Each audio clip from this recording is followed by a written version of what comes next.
or hate it, Barbie is a cultural moment. I hope our future selves will look back on this as a turning point. Some people are waiting for Jesus to come back or for the aliens to come back. Me, I'm waiting for the goddess to come back. The goddess was the greatest power on earth for like tens of thousands of years, if not longer. Like the Indian goddess Kali, the destroyer of worlds, perhaps now she'll wake from her slumber to toss aside the violent male gods who usurped her power. See, it's literally the only time there's ever been an actual conversation about patriarchy in a film or series. Sure, sometimes the P word is mentioned in passing, or the theme is explored, but not explicitly. It's the only time I've ever seen a matriarchy depicted on screen. Well, there was Wonder Woman, but there were no men in that world. And yet, the manosphere, that is, not all men, but those who are anti women or complaining about it online, has their boxers in a bunch. They're literally burning Barbie dolls and counting the number of times that patriarchy is mentioned in the Barbie movie with barf emojis, as if we talk about patriarchy all the time. And yet we never do. It gets tossed around, but it's never taught in school or seriously discussed. Conservatives act like no one knows what it really is, always with a kind of a little laugh. Ah, patriarchy. I know what it is because I've just written a book about it, published a book called Before War on Marriage Hierarchy and Our Matriarchal Origins. It's about the origins of patriarchy in the fourth millennium BC. So, what is it? It's an institution. It's not man hating, it's an institution based on hierarchies of birth, not merit. So, some people are born with more power, opportunity, and respect than others. It harms men as well as women, and it's perpetuated by women as well as men. The original split was between men and women, and later it was extended to hierarchies of class and ethnicity, race. Before that, for long periods of time, there were peaceful egalitarian societies where property passed from mother to daughter. There was a seismic shift in human existence starting around 3500 BC, in which men started taking over the world. It sounds really dramatic, but it was. Most people don't talk about it, though. Most people don't know about it. It's not taught in school. And even the academics try to avoid talking about it. But in the last couple years, the story has resurfaced because the new genetic evidence is telling the stories of our origins. So back to Barbie. Spoilers from here on if you aren't ready for those. Or if you haven't seen it and you don't plan to, but you want to know what the conversation is about, here's a quick synopsis. So, Barbie Land is a matriarchy where women have all the power. The Kens just hang out on the beach. The Kens, see, in real life, the Ken dolls were created to be an accessory for Barbie, so that's how they are in the movie. So they don't really have jobs. And the Barbies aren't really that into them. Then the main Barbie, stereotypical Barbie, has an existential crisis that begins her coming of age quest to the real world, where she has to find the girl who's playing with her to figure out why this girl's emotions are kind of bleeding over into the fantasy land. Ken goes along, and in the real world, Barbie is like shocked and horrified to find that she's being objectified as an object, while Ken is like so pleased to find that he's like being paid attention to and getting respect. So Ken goes back to Barbie Land and he does a coup to convert it to a patriarchy. He calls it Kendom. And he manages to brainwash all the Barbies into like being like beer bearing bimbos. So when Barbie goes back with her new friends, this mother and daughter pair, the ones who are playing with her, she's horrified about the coup. So she goes to see the weird Barbie, the smart shaman lady Barbie, and they hatch a plan, and they realize that like when the mother is talking about how the sort of feminist critique of how difficult it is to be a woman in patriarchy, it causes the brainwashed Barbies to snap out of it.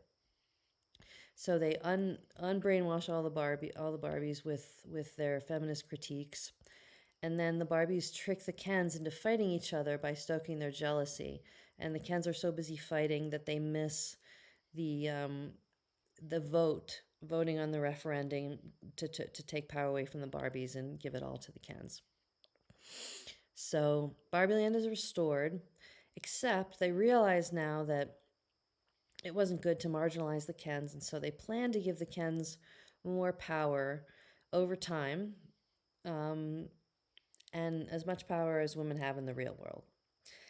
But Barbie still feels like she prefers the real world to being a doll.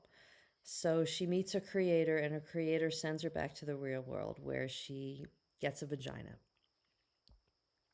So that's the synopsis. So, one thing that the Barbie movie gets right is that in real life, patriarchy did have to do with the horse. The small band of primitive nomads who took over the female centered civilizations and became overlords over them did it because they domesticated the horse and they were able to get around really quickly. That's how this virus of war, violence, and oppression spread so quickly around the world via the horse. So that's like kind of a clever thing that like Ken is obsessed with horses. And it was really easy for them to convert peaceful societies to patriarchies back in ancient times because peaceful societies are sitting ducks that can't fight back. Just like in the movie, they say it was easy to for Barbie Land to fall to patriarchy because they had no immunity to it, like smallpox in the Americas during the European invasion in the 16th century. Um, so yeah, it was sort of a realistic thing because in the real world, egalitarian societies um, very quickly and easily transformed patriarchy with contact. So, for example, we have historical accounts from the Spanish and English invasions in the 16th century that when Spanish and English leaders refused to deal with female leaders in Africa and the Americas, the locals quickly followed their lead and learned to treat women with disrespect as well. So Ken sees patriarchy in the real world and he quickly transforms into an Andrew Tate like Jim Bro. So the reason I think Barbie was a smash hit while so many woke movies flopped is because at some level, I believe people unconsciously understand that patriarchy is real, that it still drives so many dynamics in the modern world, like dropping bombs on children. So they realize that feminism is still necessary. Of course, there's other reasons why this movie was so popular. Barbie is an iconic, famous toy. And I think audiences are craving something colorful and fun after all the dark, ominous, and gritty rehashed sequels we've been subjected to. But it's just a good movie. It's clever, it works as an allegory. It's a coming of age story that gives homage to classics like The Wizard of Oz, Pinocchio, Toy Story, The Truman Show, 2001: A Space Odyssey, and The Matrix. Like in the movie that it was like The Matrix, how they had men in black agents and a chase scene in a cubicle. But anyway, the sets, the design, the acting, and the pacing are totally awesome. So many haters for this movie. A lot of it is like conservatives, and the criticism is all trickling down from a pathetic, unhinged 45-minute rant from Ben Shapiro, the one where he's literally burning dolls. He's extremely triggered. He's so blinded by his ideology that women should be subservient that he's like has no ability to actually follow the plot. He really lost a lot of credibility with this bad faith review. His critique centers around the idea that it's supposed to be for kids. No, Ben, it's PG-13. It's not harmful for kids, but it's made for adults. Ben is shocked that they actually use the word vagina. I'm not. I'm not into sexualizing kids, but vaginas aren't just about sex. It's a body part which some children have, and they came out of them. So Ben is desperately picking apart the plot as if it's not a campy romp in a fantasy land. He takes it really seriously because it debunks his ideology of patriarchy. He reads female empowerment as man-hating, making it explicitly clear that men's rights activists, who by the way are not really about men's rights, but about men's right to keep on dominating women, they all equate female empowerment with hating men. So there's this one YouTuber named Vaush who does a line by line brilliant debunking of Shapiro's video. He mentions that Ben Shapiro is incapable of critiquing the movie intelligently because that would require him to reflect on his biases. Um, Vaush notes that this is the most unabashedly feminist thing to come out of Hollywood ever, and therefore it's the ultimate threat to conservatism, which is primarily about hating women and making men feel like victims. So this movie's not for kids. Most of the audience seem to be teenage girls, and this is such a key demographic because teenage girls drive cultural trends, and that they're at this critical age where they go from being confident like they were as kids to being really insecure and at risk for mental illness. Patriarchy deniers like Jordan Peterson imply that this is because there's something inherently wrong or different about teenage girls. But in the 50s, the anthropologist Margaret Mead disproved this by showing that teenage girls are perfectly happy and sane in non patriarchal cultures. The reason why teenage girls become insecure when they go through puberty is that it suddenly dawns on them that they're actually second class citizens that are mainly valued for their bodies. So, this movie, the first to actually explicitly talk about the reality of patriarchy, could really change things for girls. I left the theater and I was driving home from the movie, and the sunset sky was a Barbie shade of pink that looked totally unreal, like Barbie Land. And I felt a tiny glimmer of hope for the future for the first time in a while because I've been really bummed about this backlash against women. Now, that's not to say there's not a war against men, too. We're all under attack, but not from feminists. And that's not to say that feminism hasn't been infiltrated like all human rights movements have been. Perhaps the feminist movement did receive CIA support because it benefits government taxes to have two households instead of one, so encouraging women to leave their abusive partners. And perhaps there is an agenda towards depopulation. But was this movie part of that? Who knows? The biggest criticism I have was the lack of inclusivity toward motherhood. They mocked the pregnant doll, and that really wasn't cool. Now, the official story was the pregnant doll was discontinued because they feared it would encourage teen pregnancy. And anyway, Barbie's supposed to represent a young pre-mother stage of life. But to be fair, they did say in the movie at one point, maybe you just want to be a mom, and that's fine. But still, I didn't like the way the pregnant doll was treated.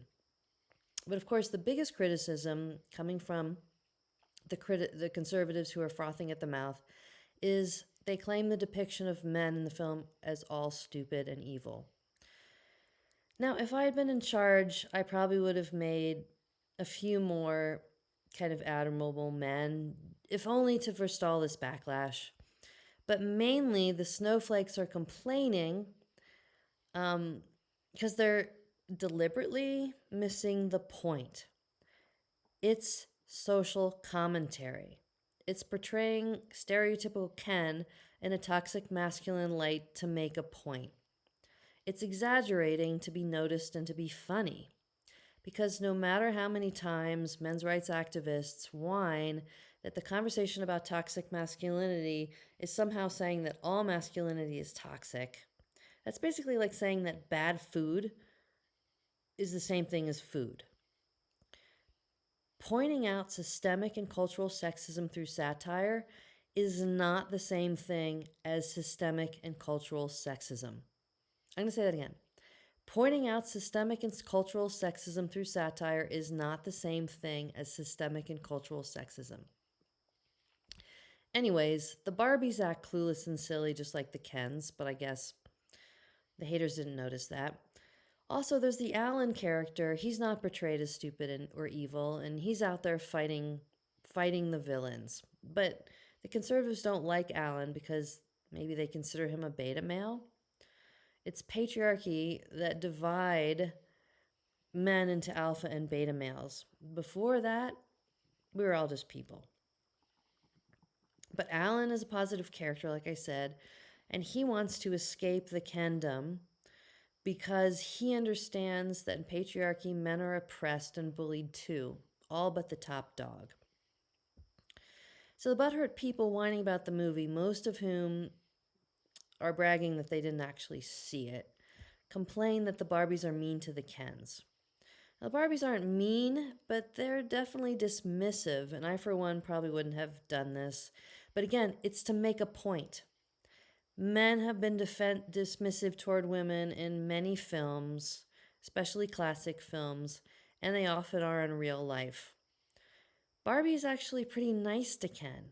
He's pathetic and clingy, and that's not very attractive to her, but she's still pretty kind. Like when he gets hurt, she runs over to him and tells him he's brave, and she's worried about him. He's really just mad that she doesn't return his affection. And this kind of brings up a point that in real life, if women aren't forced to be dependent on men, if we're able to have our own income and support ourselves, maybe men need women more than women need men, and maybe that's because men have slightly higher sex drives and boobies. Anyways, this is kind of the deep truth that patriarchy is trying to make us forget. Anyways, the Kens aren't all bad, like I said. They get ice cream for each other. And anyways, at least Ken has a story arc of his own, and that's more that you can say for female characters in the majority of films out there, who are usually depicted as vapid love interests. After all, in real life, male-speaking characters outnumbered their female counterparts 63% to 37% in the highest grossest films of 2022. So, we're so used to seeing male-centered films for men, made by men, and there's one film for women, made by women, and everyone loses their minds. The whole point was that Ken was supposed to be an accessory for Barbie, and this is a mirror image of how Eve was created to be a helpmate for Adam in the Bible. When Ken takes over and gets his revenge, he says, "It's not so great when you're the accessory. It's not fun, is it?" No. Women don't like being accessories. Most women really don't, unless we're brainwashed. Sorry. The Barbies may not have paid the Kens very much attention, but they weren't enslaved. They weren't like bringing the women beers the way the Barbies were after the patriarchal coup. And this is realistic to the real world because in non-patriarchal societies, men are actually treated well and they're really relaxed, unlike women in patriarchal societies. At the end, Barbie apologizes to Ken for taking him for granted, but he never apologizes for stealing and trashing her house or for not helping her when she's kidnapped. So the conservatives that are screeching that the Kendom coup is actually a righteous slave revolt are totally missing the point and the irony and the humor. The way the men are treated in Barbie Land is to show men what patriarchy has been like for women. And the filmmakers are not taking the position that the Barbie Land matriarchy is a utopia. The President Barbie specifically says, "I don't think things should go back to the way they were. No Barbie or Ken should be living in the shadows." So we're told that over time, Kens will get as much power and influence in Barbie Land as women have in our world. Happy ending, right? Right? Is it? Is our world equal enough? Is it fair? So if the haters don't think that our world is fair or don't think that it should be, isn't that the height of hypocrisy to be angry that it's not fair in Barbie Land? Yes, haters, the way Barbie is treated in the real world is a bit of an exaggeration nowadays, but it needs to be to make a point. Their reaction, the haters' reaction, proves the point that patriarchy is alive and well today. After all, fundamentalist Christians literally believe and preach that women should serve men. God is called the Lord and Master, which are slaveholding terms. So which is it? Are women no longer oppressed? And if so, when did that stop? Or are women supposed to be oppressed? Ben Shapiro careens wildly between both positions, sometimes pretending patriarchy is an absurd concept because everything is equal now. Look, a female director, a female actress. And sometimes clearly claiming that patriarchy is right and natural. It's good for women to be subservient. Patriarchy has boxed in women, symbolized by the toy box they're trying to put Barbie into. The Mattel CEO says, "Get in the box, you Jezebel!" What? You can't say Jezebel now? By the way, this movie in the real world is leading to a lot of breakups because, like, women are breaking up with their male partners because they're realizing they're actually not supportive of female empowerment. So that's probably a good thing. It's like a red flag if your male partner like despises the movie or doesn't want you to see it. And it's probably a positive thing if he is open to seeing it or at least supports you getting enjoyment out of it. So another criticism that Ben Shapiro gives is that Barbie's existential crisis is never resolved.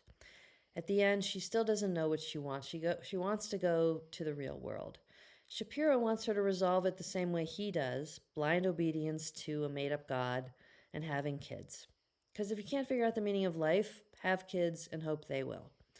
But there may be no answers to the meaning of life. Barbie doesn't have the answer yet, if ever, and that's okay. She chooses the real world with all its messiness and faults because the real is better than the plastic. It's not because, as some have suggested, she prefers the patriarchy, because they say that women actually love being subservient and oppressed. She chooses it because it's real. But who knows? Maybe at some level we all collectively chose the patriarchy 5,000 years ago because suffering enhances our evolution and it allows for free will. Who knows? But Barbie apologizes to Ken because now she knows how it feels to be oppressed, so she has empathy for him. If only the manosphere could be so self aware. Imagine this, a collective cultural acknowledgement of how patriarchy has treated women and what women have contributed to culture, and have it actually be taught in school. That would be my demand as a feminist for what I'd like to see change in the world. So at the end, we meet Barbie's creator, the creator goddess, basically. She was the one that we'd met in the kitchen scene that was a total reference to the Oracle in the Matrix. And the Oracle is a reference to the oracles of antiquity who were basically from matriarchal cultures that were advising, classical Greek and later cultures like what to do. So the goddess has returned. One blog out there even compares Barbie to Inanna, the ancient goddess who is the most popular deity in the Middle East, even thousands of years after Yahweh took over and started murdering her followers. So both Barbie and Inanna descend to the underworld to learn about death. Now, death is hardly a theme aimed at kids. The main audience here is, I think, Generation X women like me who have nostalgia for this iconic toy from their childhoods, and their daughters, like the human mother and daughter in the movie. The movie is kind of making fun of cancel culture, like because they're kind of making fun of the daughter who's like a cynical social justice warrior who rolls her eyes when her mom sings along to the song Closer I Am to Fine. Now, I almost cried when I heard this song in the movie because it's like the Gen X woman anthem from the 90s, which to me is like a halcyon age when women actually mattered. Back then, there was a book that changed our lives, The Chalice and the Blade by Rian Eisler. It was a cultural moment. We learned from this book that women were at the center of inventing civilization and that war and oppression haven't always been the story. God used to be a woman. We felt hopeful, certain our daughters would be even more confident, free, and equal than us. After all, we had so many freedoms and rights that our mothers didn't have, like the ability to buy a house alone or to have our own credit cards. But eventually the goddess movement was put down with a backlash, since pendulums inevitably swing back and forth. Nowadays, when you see mother and daughter pairs, the mother's the one in the Birkenstocks, which in the movie was the symbol of taking the red pill of feminism, while the daughter often wears high heels, fishnets, and looks uncomfortable in her skin. Because the left sexualizing of young girls with violent porn feels as repressive as the just say no, modesty stuff on the right. And I've been warning for 9 years that the cruel, shaming cancel culture movement on the left would cause a rise in right wing ideology, causing women and minorities to lose the rights and acceptance that they had fought so hard for. But I have hope that this movie is speaking to that younger generation of girls that are coming of age now who feel in their bones that patriarchy is alive and well. It's just better hidden, as they say in the movie. But these girls are being gaslighted that everything is fine now because the left is giving lip service to girl power and is replacing a couple male characters with female ones in movies. But this is the first movie to speak to just women and girls in a long time. It's like our own social movement. The mother daughter relationship is especially fraught with conflict because women are set against each other in patriarchies. Because unified, we prevent dominance hierarchies and male violence, as do female bonobo chimps. So women are set against women, mother against daughter, with, as they say in the movie, the cognitive dissonance of being a woman in patriarchy.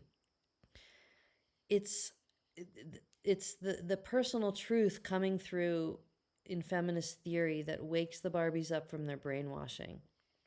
Just in real life, when women hear our real hidden history, we wake up from our slumber. So read the real history of civilization in my book Before War. In real life, how easy was it to brainwash women to accept their inferiority when patriarchy began? We'll never know.